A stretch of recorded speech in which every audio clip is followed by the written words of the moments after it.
شوفوا الله يبارك ما شاء الله. شوفوا يعني جات ساهله وهشيشه، وشوفوا لي التعسيل الله يبارك. ما اروع هذا المعسل هذا، جربوها في الشهر الفاضل اكيد راح تعجبكم، وشهيه طيبه، وان شاء الله تعتمدوا الوصفه وتجربوها وتنجحوا فيها ان شاء الله. السلام عليكم ورحمة الله وبركاته. كما كنتوا تشوفوا البنات النتيجة اللي تحصلنا عليها اليوم، دوكا راح نعطيكم المقادير وتبعوا معي الوصفة حتى للأخير إن شاء الله.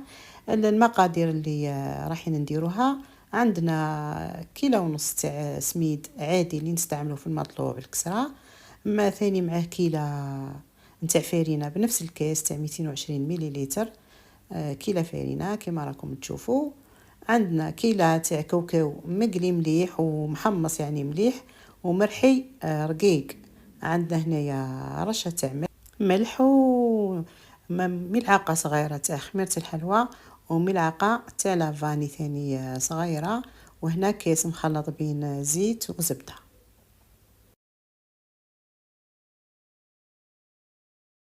هذوك المكونات كامل نخلطوهم مليح مليح مليح باليد هكذا باش يتشربوا يعني من بعضهم.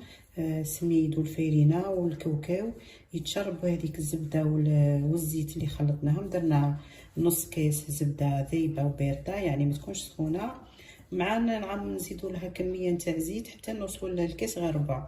نص كيس زبده نكملوا لها بالزيت حتى نوليو كيس غير ربع، ونديروا شويه تاع خميره حوالي ملعقه صغيره 5 غرام يعني نص ساشي تاع خميره الحلويات، ملعقه تاع لافاني، رشه تاع ملح تكون شويه كبيره حوالي نصف ملعقه صغيره. ونخلطوا كامل هذوك المكونات كما راكم تشوفوا حتى يتشربوا من بعضهم يعني ويتمازجوا كامل. وراحين نبلوهم بشويه نتاع ماء كاس هاو كما راكم تشوفوا فيه غير ربع نتاع ماء ومخلط مع الماء زهر هكذا باش تجينا نكهه تاع ماء زهر في هذه المعسله هذه، وتجينا يعني الكو تاعها مليح. دوكا راح نخلط بالماء، ما نديروش الماء دفعه واحده يعني، نديرو بشويه برك ونشوف. انا راني درت كيس غير 2 اصابع ولا بصح دوك نشوف الا كان نزيد ولا ما نزيدش. قلت لكم هذا خليط نتاع ماء وماء زهر. الماء ما نديروش دفعه فريده، نديرو بشويه ونشوف. ريحه الكاوكاو راهي هايله مع ماء زهر تجي روعه مع لافاني ثاني.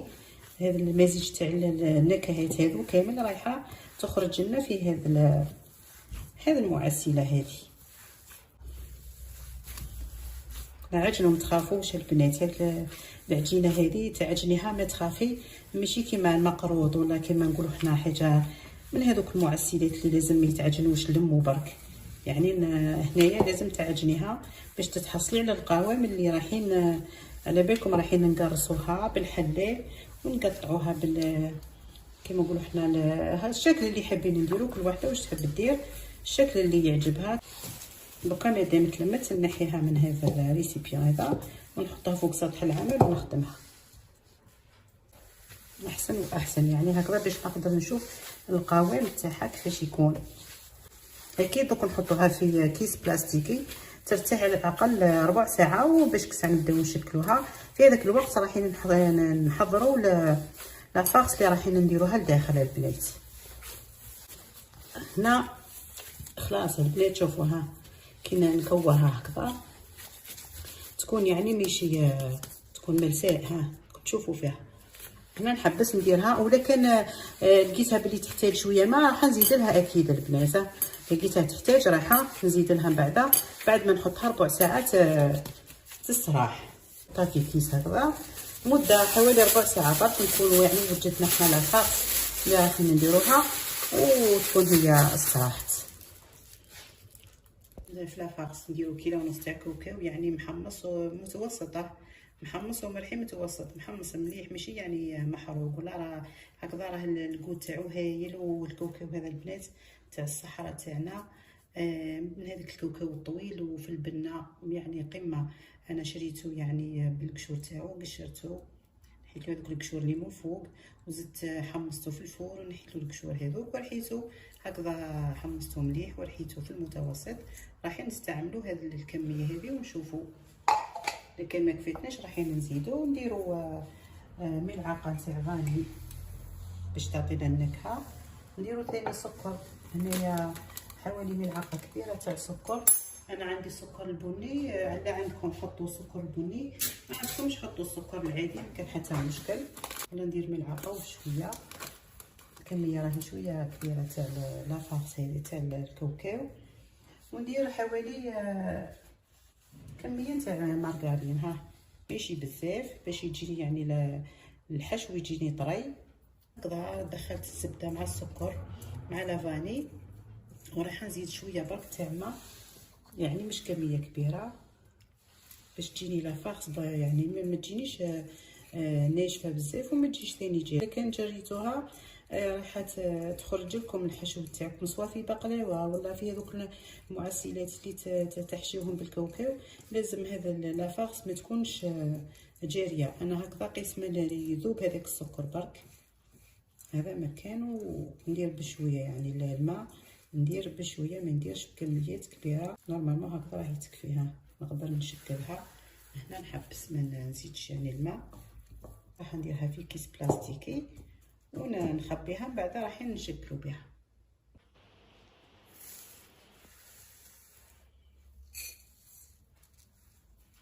كيلة وشويه تاع كيلة ونص في لافارس، نديرو كيلة ونص تاع كاوكاو يعني محمص متوسطه، محمص وملحي متوسط، محمص مليح ماشي يعني محروق ولا. راه هكذا راه الكود تاعو هايل. والكاوكاو هذا البنات تاع الصحراء تاعنا، من هذاك الكاوكاو الطويل وفي البنه يعني قمه. انا شريته يعني بالقشور تاعو، قشرته حيت له هذوك القشور اللي من فوق، وزدت حمصته في الفور ونحيت له القشور هذوك ورحيته هكذا، حمصته مليح ورحيته في المتوسط. راح نستعملوا هذه الكميه هذه ونشوفوا. اذا كان ما كفيتناش راح نزيدو ونديروا ملعقه تاع فاني باش تعطينا النكهه. نديروا ثاني سكر، هنايا حوالي ملعقه كبيره تاع سكر. انا عندي السكر البني، الا عندكم حطوا سكر بني، ما عندكمش حطوا السكر العادي، ما كان حتى مشكل. مهم تكون يعني عندكم سكر سواء هذا البني ولا السكر العادي.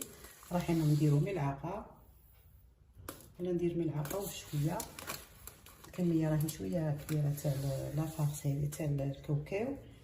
وندير حوالي كميه تاع مارغرين، ها ماشي بزاف باش يجيني يعني الحشو يجيني طري هكذا. ومن بعد راح نلمو غير بشويه تاع الماء، يجيني كيما تشبه شويه لافارس تاع البقلاوه، يعني ما يكونش جاري باش ما يخرجليش وما يكونش ثاني ناشف، يكون شوي شوي، يكون مفتول برك البنات. ندخل الزبده في الكميه نتاع الكاوكاو. قلت لكم الريحه تاعو روعه، الكاوكاو تاع بلادنا يعني من اجود الانواع، راهو يعني متوفر. هذيك الحبه تاعو تكون طويله، البنه تاعو ولا اروع. تحبوا يعني تجربوه، شوفوا لقيتو يتباع شريو منه، راهو هايل. بنته وحدها قلت لكم تجي الحبه تاعو شويه طويله، مش كيما الكاوكاو الاخر اللي يكون الشكل تاعو شفتوه شكل بيضاوي. هذا الحبه تاعو تجي طويله، يعني كون خليت نعدت لكم كيفاه عجبني انا الكود تاعو كي ذقته، ما ريحته ولا اروع. تهبل البنات. هكذا دخلت الزبده مع السكر مع لافاني، وراح نزيد شويه برك تاع الماء، يعني مش كميه كبيره باش تجيني لافارس يعني ما تجينيش ناشفه بزاف وما تجيش ثاني جاريه. قلت لكم الا كان جريتوها راح تخرج لكم الحشو تاعكم سواء في بقلاوه ولا في هذوك المعسلات اللي تحشيوهم بالكاوكاو. لازم هذا لافارس ما تكونش جاريه. انا هكذا قيس ما يذوب هذاك السكر برك، هذا مكان. وندير بشويه يعني الماء، ندير بشويه ما نديرش بكميات كبيره. الحاجه اللي تغلبكم دائما ما ديروهاش دفعه فريده. مثلا عندك حاجه راح ديري فيها الفرينه ولا سميد، ولا ديري غير كميه بشويه، زيدي بشوي، ولا الماء زيدي بشوي دائما حتى تحصلي على كيما نقولوا حنا لا تيكستور اللي راكي حابتها. ما لازمش ديري دفعه واحده ومن بعد تحصلي يدك انت اللي تتحكمي فيها. ساعات اخطاء نديروهم كيما نقولوا تفشل معنا الوصفه.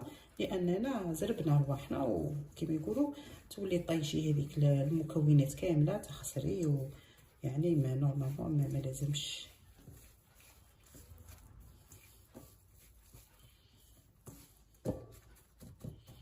نورمالمون هكذا راهي تكفيها. نقدر نشكلها هنا، نحبس ما نزيدش يعني الماء من الافضل. هكذا راح نديرها في كيس بلاستيكي ونخبيها، من بعد راح نشكلو بها. لما الحشو هذا نديرها ثاني في كيس بلاستيكي باش ما تنشفش، ومن بعد راح نستعملوها اكيد بعد ما تريح لنا العجينه. قلت لكم حوالي ربع ساعه كافيه ووافيه، يعني ماشي حاجه اللي تستاهل باش تطول. ولا تبعوا برك معايا البنات الوصفه الى الاخير اكيد راح نستفادوا منها. راح نبداو البنات لمده تاع ربع ساعه راهي فاتت، نشوفوا العجينه تاعنا الا كان راهي طريه ولا مش طريه، نتاكدوا منها. نورمالمون راهي مليحه، ما نزيد لها لا ماء ما نزيد لها والو. راح نقسمها على زوج يعني قطع ونبدا نشكل باش ما تيبسش معايا. نتمنى تعجبكم الوصفه وتجربوها وتفرحوا بها. ما نديروهاش رقيقه بزاف وماشي خشينه بزاف، هي فيها الخميره شويه باش ما تجيناش معجنه. القوام تاعها راهو هايل. نستعمل هذو نشوفها نجرب معكم، لكن جاتني كبيره ما نديرش بها. هي المعسلات هذو ما لازمش يكونوا كبار باش الانسان ياكل كميه صغيره برك هكذا حفاظا على صحته، وما نبذروش ماشي ناكلوا حبه ولا نص حبه ونطيشوا الباقي. من الاحسن ما نديرهمش كبار بزاف هكذا، يعني من الافضل. البنات نراكم شويه هكذا باش ما يجيوناش خشان. كما راكم تشوفوا الشكل هذا نورمالمون مليح. راح نديروا شويه تاع لافاكس في كل حبه ونشوفوا كيفاش تخرج لنا. تبعوا برك معايا حتى الاخير، راح تستفادوا باذن الله. هكذا لافاكس نديروها هكذا بيدينا على شكل هكذا كما حبه تاع تمرطه، نديروها في النص ونقلبوا العجينه تاعنا هكذا ونضغطوا بصباعنا هكذا. كما راكم تشوفوا العجينه راهي تاخذ الراي. ولا كان لقيتوها بلي ما تلصقش تقدروا تستعملوا شويه ماء في الاطراف. دوك نشوف انا الا كان راهي ما تلصقش معايا اكيد راح نستعمل الماء. نضغطوا هكذا مليح كما راكم تشوفوا الشكل يجي كما سمبوسه هذيك، ولا يجي الشكل تاعها باهي هكذا. واللي عندهم قلت لكم هذيك الاله راح تسهل عليكم خير وخير، يجيوك لكم الاشكال. نضغطوا هكذا بالفرشيطه مليح باش من نضمنوا ما يتحلش ونتحصلوا على ثاني الشكل. فهمتوا البنات يا كما راكم تشوفوها الله يبارك يجي الشكل تاعها مليح. واكيد من بعد راح كي نقليوها راح تمد لنا هذاك اللون الذهبي اللي يعجبها. شوفوا الله يبارك. كملوا كامل الكميه من بعد راح نقليوهم وتبعوا برك معايا البنات حتى للاخر. مبتدئات ما تخافوا ما تقولوا يعني راهي صعيبه، سهله ما كاش حتى حاجه صعيبه البنات. بالتجربه والممارسه برك رايحين تتعلموا كلش. حنا رانا بالذمه نديرو لكم هاد الوصفات باش تتعلموهم وما تخافوش. يعني فقط بداو قولوا بسم الله. دوكا نجرب هنا ندير شويه تاع الماء باش نضمن يعني بلي ما تتحلش.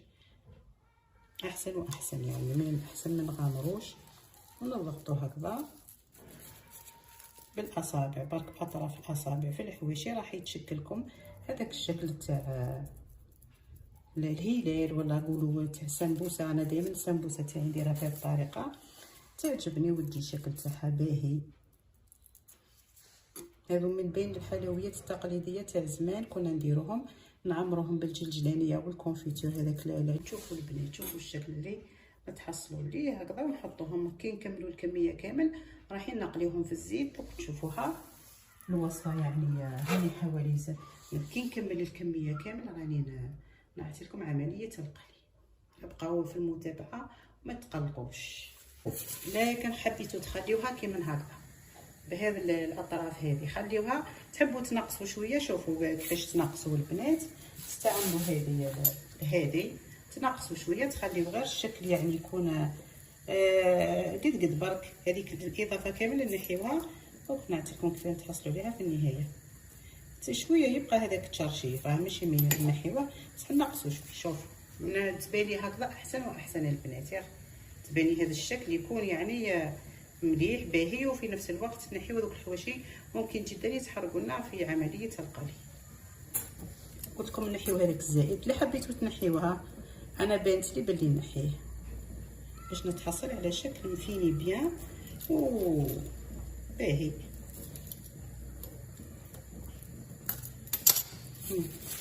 يبقى لنا هذاك الترشيف ها هو يعني كاين، بصح الحبه تكون مفينيه خير. فهمتوا البنات؟ الله يبارك جات هايله. وكنشوفوها في بعد عمليه القلي والتعسال. ابقاو معايا برك ما تملوش حتى نخلصوا. بعد ما يسخن الزيت البنات ما نقصوا للنار، الاول نسخنوه بعد نقصوا للنار، خليوه على نار متوسطه، نبداو نقليو ان شاء الله على بركه الله. ما لازمش الزيت يكون سخون، الاول تسخنوه بعد تنقصوه. كما كي تسخنوا البنات الزيت بزاف يطيب لكم من برا، من داخل يبقى واش طايب، يعني ما يجيكمش اكيد مش راح يجيكم ناجح. تسمى الزيت الاول تسخنوه مليح، وبعد كي يسخن مليح نقصوا له، خليوها نار متوسطه باش يطيب لنا كيما من برا كيما من داخل.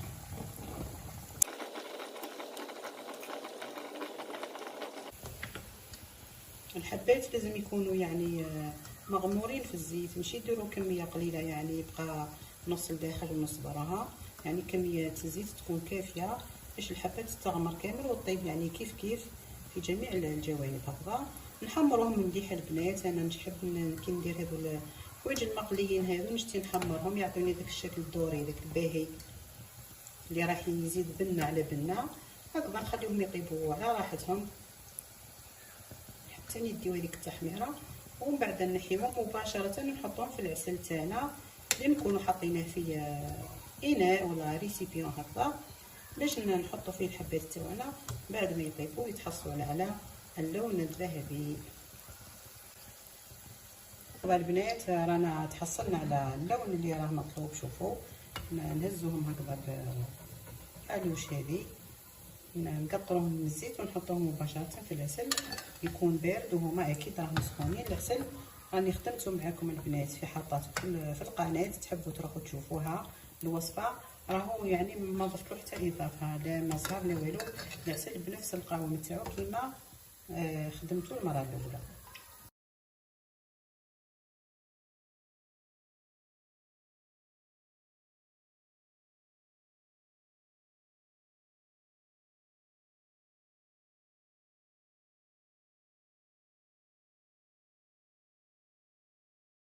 هنا البنات بعد ما عسلت هاد المعسلات هذو حطيتهم في يعني في كسكاس، قطروا من هذيك الكميه زائده تاع العسل. هنا راح نزيدوا لهم كميه تاع عسل في كي تكون رايحين تقدموهم يعني في السهره تاعكم ان شاء الله رمضانيه باذن الله. زيدوا لها هكذا في الاخره في اللمسه الاخيره هذه شويه تاع عسل في يعني هكذا برك كميه مش كبيره، ديجا راهم معسلين حتى للداخل. بعد زينوا كيما تحبوا يعني بحاجه اللي تحبوها تزينوا بها زينوا. انا عندي شويه تاع ججلان رايحه ندير يعني هنا في النص برك كلمسه يعني على بالكم الججلانيه ثاني راهي مفيده غنيه بالكالسيوم والفيتامين سي، يعني مليحه هكذا.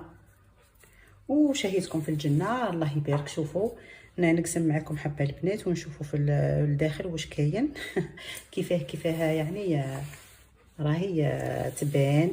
شوفوا الله يبارك ما شاء الله. شوفوا يعني جات ساهله وهشيشه. وشوفوا لي التعسال الله يبارك ما اروع هذا المعسل هذا. جربوها في الشهر الفاضل اكيد راح تعجبكم وشهيه طيبه، وان شاء الله تعتمدوا الوصفه وتجربوها وتنجحوا فيها ان شاء الله. وسلام الله عليكم ورحمه الله وبركاته. دمتم سالمين وديروا لي جام البنات، ديروا جام ما تنساوش. وان شاء الله فرصه جديده وصفه جديده والسلام عليكم.